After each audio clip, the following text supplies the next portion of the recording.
अस्सलामुअलैकुम, मैं हूं इब्रार हुसैन अस्तोरी और नाज़रीन तीन अहम खबरों के साथ आपकी खिदमत में हाजिर हूं।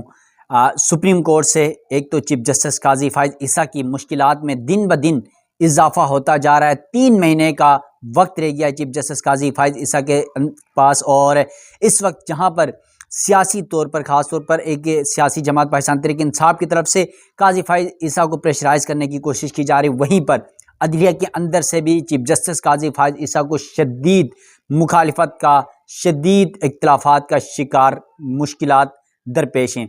इसके अलावा सबसे बड़ी मुश्किलात अब ये आ रही हैं कि जो एक मुकदमा था जिसमें आपको याद हो तो कादियानियों के हवाले से, यानी एक मुल्जिम के हवाले से मुबारक अहमद सानी, उसको एक रंग देने की कोशिश की गई, प्रोपेगेंडा किया गया सोशल मीडिया के ऊपर पहले भी, और उस पर नज़रसानी भी हुई और फिर तफसीली फ़ैसला भी आया, उर्दू में तफसीली फ़ैसला आया। उसके बावजूद मजहबी जो अफराद हैं या जो उलमा कराम है, ख़ासतौर पर एक मजहबी सियासी जमात को बड़ी जो है वो उसकी बड़ी मुखालिफत में है, और उन्होंने गुज़िश्ता रोज़ एक बड़ा जलसा किया और चीफ जस्टिस काजी फाइज़ ईसा के सर की कीमत लगा दी है। यकीनन इसके बाद हुकूमत ने भी बड़ा एक्शन लेना शुरू कर दिया है, पुलिस ने भी बड़ा एक्शन लेना शुरू कर दिया है, और जो कानून नाफिज करने वाले इदारे हैं वो मुतहरिक हो गए हैं। चीफ जस्टिस काजी फाइज़ ईसा की सिक्योरिटी इंतहाई सख्त कर दी गई है और हर तरफ हलचल मच गई है। इसके अलावा दूसरी बड़ी अहम खबर यह है कि सहाफ़ी अरशद शरीफ जिन्हें केनिया में कत्ल किया गया था, आज 1 साल बाद, तवील अरसे बाद उसकी पहली समात के लिए मुकर्रर थी। आज समात थी सुप्रीम कोर्ट कमरा अदालत नंबर 1 में जस्टिस मंसूर अली शाह की सरबराही में 3 रुकनी बेंच। लेकिन बदकिस्मती आज की समात में जो है अजीब सूरत हाल हुई। चीफ जस्टिस काजी फाइज़ ईसा की चालाकियाँ और जो उसका अपना पसंदीदा कानून है उसकी वो कैसे धज्जियाँ उड़ाते नज़र आए, उसकी एक हलचल, एक उस अपने पसंदीदा जो हुकूमत पीडीएम यानी शहबाज शरीफ हुकूमत के साबिका हुकूमत के दौर में और काजी फाइज़ ईसा साहब ने मिलकर उमर अता बंदियाल को नीचे दिखाने के लिए जो कानून बनाया था, उसी कानून की कैसे वायलेशन की है, और उसकी वजह से आज इस मुकदमे में अजीब सी सूरत हाल हुई है। इसकी तफसीलात भी आपके सामने रखूँगा। और फिर तीसरी बड़ी खबर यह है कि सुप्रीम कोर्ट में नई तारीख रकम हो गई है, और चीफ जस्टिस काजी फाइज़ ईसा जो बज़ाहिरन मेजॉरिटी से अब मिनॉरिटी में आ गए हैं। जजेस जो 17 जजेस थे सुप्रीम कोर्ट के, उसमें से 8 जजेस जो है ना, ज़्यादातर जजेस अब मंसूर शाह साहब जो सीनियर जज हैं, और उसके बाद मुनीब अख्तर हैं, आयशा मलिक हैं, अतर मिनल्ला हैं, वो मुखालिफत पे नज़र आ रहे हैं। तो इसलिए ये एक तासुर दिया जा रहा है कि काजी फाइज़ ईसा का जो सुप्रीम कोर्ट में एक अक्सरियत थी वो अक्सरियत खो चुके हैं, तो अब वो नए जजेस तैनात करें। और आज उनमें से 2 जजेस, आपको याद हो तो एडहॉक जजेस की बात हुई थी, 2 जजेस ने आज हलफ उठा लिया है। चीफ जस्टिस काजी फाइज़ ईसा शायद इस तरह जजेस को 1 साल के लिए वो लगाया गया, इन एडहॉक जजेस को, जस्टिस सदात तारिक मसूद और जस्टिस मज़हर आलम मियां खेल की। आज उनकी हलफ बर्दारी तकरीब भी हुई, और फिर 2 जजेस आपको याद हो मकबूल बाकिर और मुशीर आलम ने इनकार करके चीफ जस्टिस काजी फाइज़ ईसा के इस प्लान को, इसको नाकाम बना दिया, इनकार कर दिया कि हमने जज नहीं लगना है। ठीक है, इसके बाद ये मामला है, और आज उसकी हलफ बर्दारी में क्या हुआ ये भी तफसीलात आपके सामने रखूँगा। तो नाज़रीन, सबसे पहले आते हैं चीफ जस्टिस काजी फाइज़ ईसा के सर की कीमत 1 करोड़ लगाने वाला है कौन, और आखिर ये क्यों हो रहा है। नाज़रीन, तहरीक लब्बैक के अमीर ने ऐलान किया कि जो शख्स काजी फाइज़ ईसा का सर उतार कर लाएगा उसे 1 करोड़ दूंगा। इस बयान के बाद उन्होंने तकरीर में कहा, जो उनके नायब अमीर हैं उनकी जानिब से, और इसके बाद ये हलचल मच गई। जबकि दूसरी जानिब जो सरबराह तहरीक लब्बैक हैं साद रिजवी, उन्होंने भी कहा कि काजी फाइज़ ईसा के खिलाफ फिल 4 रेफरेंस दायर करके उसे कटहरे में ला जाए, वरना हम इस्लामाबाद आ रहे हैं, सुप्रीम कोर्ट का घेराव करेंगे, और जब हम सुप्रीम कोर्ट आएंगे तब ये मुतालिबात नहीं, कुछ और मुतालिबात भी होंगे। इससे कबल काजी फाइज़ ईसा को ओहदे से हटाया जाए, रेफरेंस दायर किया जाए, रेफरेंस भी दायर करने का ऐलान किया गया है। तो काजी फाइज़ ईसा साहब के दिन ब दिन मुश्किलात में इजाफा हो रहा है। 3 महीना रह गया है, और जहाँ पर अदलिया के अंदर से उन्हें मुश्किलात का जो है वो सामना है, वहीं पर अब जहाँ सियासी जमातों की तरफ से भी मुश्किलात थी, अब यहाँ पर जो मजहबी जमातें हैं, सियासी मजहबी जमातें, उनकी तरफ से भी शदीद मुश्किलात का सामना करना पड़ रहा है। अब ये बयानात आ गए, उसके बाद पुलिस मुतहरिक हो गई, सोशल मीडिया में ये चीज़ें चली कि काजी फाइज़ ईसा को धमकी दी गई, उन्हें जान से मारने की धमकी दी गई। तो फिर पुलिस एक्शन हुई और पुलिस ने इसके ऊपर FIR दर्ज की। अब वो FIR क्या दर्ज की गई है, उसमें क्या तफसीलात हैं, वो भी आपके सामने रखूँगा, और इस FIR के जो चीदा पॉइंट्स हैं और फिर हुकूमत ने क्या ऐलान किया है वो भी आपके सामने रखूँगा। चीफ जस्टिस काजी फाइज ईसा को जान से मारने की धमकी और सर की कीमत लगाने पर तहरीक पाकिस्तान लब्बे के नायब अमीर के खिलाफ मुकदमा दर्ज कर लिया गया है। नायब अमीर TLP पीर ज़हीरुल हसन शाह के खिलाफ थाना किला गुजर सिंह में SHO हमाद हुसैन की मुद्दत में मुकदमा दर्ज किया गया है।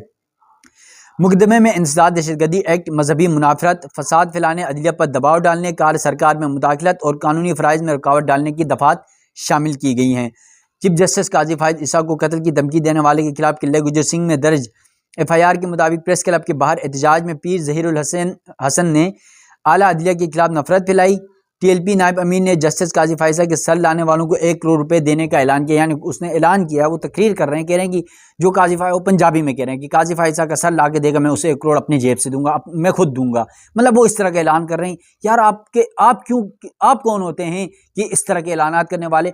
बदकिस्मती माजी में इसी तरह जहाद के ऐलानात करवा के इस मुल्क को यहाँ पर आपने देखा सलमान तासीर और उसका जो मामला हुआ, ये इस तरह की ही ज़हनी सोच डेवलप की जाती है और फिर ये जो आम लोग होते हैं, जो कम सोच रखने वाले लोग होते हैं, वो फिर कोई ना कोई गलत इक़दाम उठा लेते हैं। तो इस तरह के मामला करने वाले, इस तरह की धमकियां देने वालों के खिलाफ तो सख्त एक्शन होना चाहिए, ताकि आइंदा कोई भी शख्स, चाहे वो किसी मजहब से उसका ताल्लुक हो, किसी मसलक से ताल्लुक हो, किसी सियासी जमात से ताल्लुक हो, किसी भी इलाके से या कौमियत से ताल्लुक हो, किसी को भी बख्शिश नहीं होनी चाहिए। कि आप कौन होते हैं कि एक चीफ जस्टिस आप पाकिस्तान के सर की कीमत लगाने वाले? तो इस पर बड़ा एक्शन होना चाहिए। अब इस पर FIR भी दर्ज हो चुकी है और फिर इस जलसे में जहां पर यह तकरीर की गई प्रेस क्लब के बाहर, वहां पर तकरीबन 1500 कारकुनान के खिलाफ भी ये मुकदमा दर्ज किया गया है। अब ये एक तरफ से पुलिस का एक्शन हुआ है, दूसरी तरफ से आज वफाकी हुकूमत की जानिब से भी जो है ख्वाजा आसिफ और एहसन इकबाल ने प्रेस कॉन्फ्रेंस में कहा है कि प्रोपेगेंडा करने और धमकियां देने वालों के खिलाफ सख्त कानूनी कार्रवाई अमल में लाई जाएगी।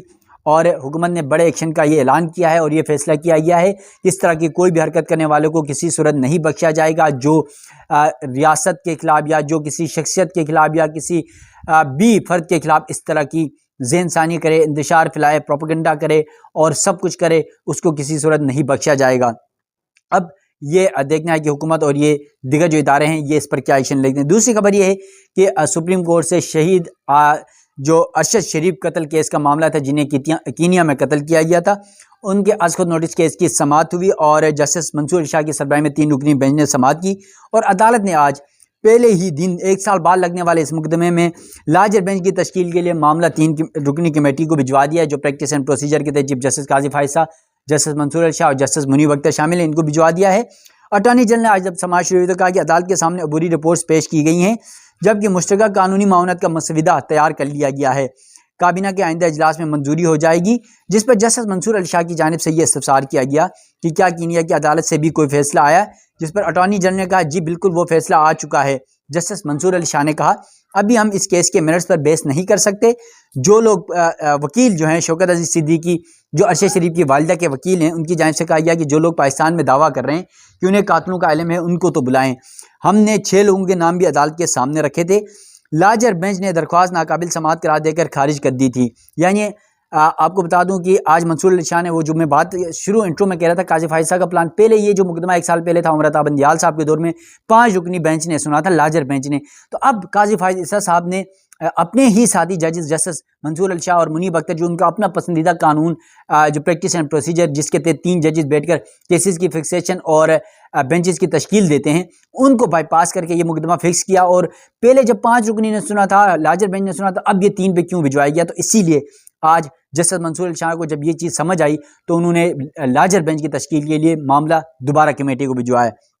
अब जैसे शौकत अजीज सिद्दीकी कहते हैं कि अदालत ने करार दिया था कि सुप्रीम कोर्ट एक सहूलतकार का किरदार अदा कर रही है, अब मुझे नहीं मालूम कैसे सहूलत फराम की जा रही है। जबकि जस्टिस मंसूर अली शाह ने कहा कि सिद्दीकी साहब ये एक इंतहाई अहम मामला है जिस पर समाअत होनी चाहिए, अदालत 2 हफ्तों के बाद केस को समाअत मुकर्रर कर दे। ये जैसा शौकत अजीज सिद्दीकी जो हैं वकील, उनकी जानिब से कहा गया। तो जस्टिस मंसूर अली शाह ने कहा कि जजेस की दस्तियाबी को पेश नज़र ही तारीख का तयन हो सकेगा। हम मामला 3 रुकनी कमेटी को भिजवा देते हैं और कमेटी इस मामले को देखकर कब फिक्स करना है इस केस को और बेंच कितना होगा वो डिसाइड करेगी। तो उसके बाद इस केस की समाअत गैर मुय्यन मुद्दत के लिए मुलतवी की गई है। उसके अलावा तीसरी बड़ी खबर ये है कि सुप्रीम कोर्ट में नई तारीख ये रकम हो गई है कि सुप्रीम कोर्ट के जजेस की तादाद 19 हो गई है। और जजेस की तादाद, पहले सुप्रीम कोर्ट में 17 जजेस होते थे टोटल, इस दफ़ा 2 एडहॉक जजेस लगाए गए। 4 की समरी थी, आपको पता है कि सुप्रीम जुडिशल कमीशन में, लेकिन 2 जजेस ने इनकार कर दिया। जस्टिस रिटायर मुशीर आलम और जस्टिस रिटायर मकबूल बाकिर, दोनों की जानिब से काजी फाइज साहब की तजवीज़ को मुस्तरद करके इनकार किया कि हमने एडहॉक जज नहीं लगना। लेकिन जस्टिस सद्दात तारिक मसूद और जस्टिस जो मज़हर आलम मियां खेल हैं, पहले जस्टिस मज़हर आलम मियां खेल की जानिब से भी इनकार की खबरें चली, लेकिन बाद में कहा जा रहा है कि उनको मनाया गया या वो मान गए। तो अब इन दोनों की आज हलफ बर्दारी तकरीब भी थी। तो अब सुप्रीम कोर्ट में जजेस की तादाद 19 हो गई है और आज जस्टिस सद्दात तारिक मसूद और जस्टिस मज़हर आलम मियां खेल ने बतौर एडहॉक जज हलफ उठा लिया। चीफ जस्टिस काजी फाइज ईसा ने दोनों एडहॉक जजेस से हलफ लिया। हलफ बर्दारी तकरीब सुप्रीम कोर्ट बिल्डिंग में हुई और इस तकरीब में सुप्रीम कोर्ट के जजेस, अटॉर्नी जनरल समेत जो वकला हैं, अदालती अमला है और एडहॉक जजेस के जो एहलखाना हैं वो भी इस तकरीब में शरीक थे। और जस्टिस सद्दात तारिक मसूद और जस्टिस मज़हर आलम मियां खेल की जो तकरीरी है बतौर एडहॉक जज सुप्रीम कोर्ट में, वो 1 साल के लिए तैनाती की गई है। तो अब जो चीफ जस्टिस काजी फाइज ईसा, ये एक तासुर दिया जाता था कि सुप्रीम कोर्ट में वो अपनी अक्सरियत खो चुके हैं। तो अब इन 2 जजेस के, उनके हम ख्याल जजेस, माजी के अगर मैं देख लूँ तो जब भी हमने देखा सुप्रीम कोर्ट के अंदर बैठ के, तो जस्टिस तारिक मसूद और जस्टिस मज़हर आलम मियां खेल तमाम मामलात पर चीफ जस्टिस काजी फाइज साहब के फेवर में रहें, उनके पैनल का हिस्सा रहे हैं। जब चीफ जस्टिस उमर अता बंदियाल थे या उससे पीछे भी हम चले जाएं, तो जब भी सुप्रीम कोर्ट के अंदर जजेस के अंदर ग्रुप बंदी हुई है, तब ये दोनों जज चीफ जस्टिस काजी फाइज ईसा के ग्रुप का हिस्सा रहे हैं। और अब जहाँ पर जस्टिस मंसूर अली शाह, जस्टिस मुनीब अख्तर का एक ग्रुप नज़र आ रहा है, एक तरफ चीफ जस्टिस का, जहाँ पर उनकी अक्सरियत कम होती नज़र आ रही है चीफ जस्टिस काजी फाइज साहब की, तो ये 2 जजेस की तैनाती पर ये लोग सवाल भी उठा रहे हैं कि अपनी अक्सरियत बढ़ाने के लिए लाई गई। और फिर असल जो वजह वो भी आपको मैं बता देता हूँ। सुप्रीम कोर्ट में जो ज़ेर अल्तवा मुकदमात हैं वो 55 से 57 हज़ार की हद अबूर कर चुके हैं। तो इन मुकदमात को कम करने के लिए 2 एडहॉक जजेस तैनात किए गए हैं, ताकि सुप्रीम कोर्ट में जो मुकदमात के रोज़ाना बढ़ता हुआ जो बोझ है उसको कम किया जा सके। तो ये 3 अहम बड़ी खबरें थी। नाज़रीन, मुझे भी सुप्रीम कोर्ट से दीजिएगा इजाज़त। अल्लाह हाफिज़।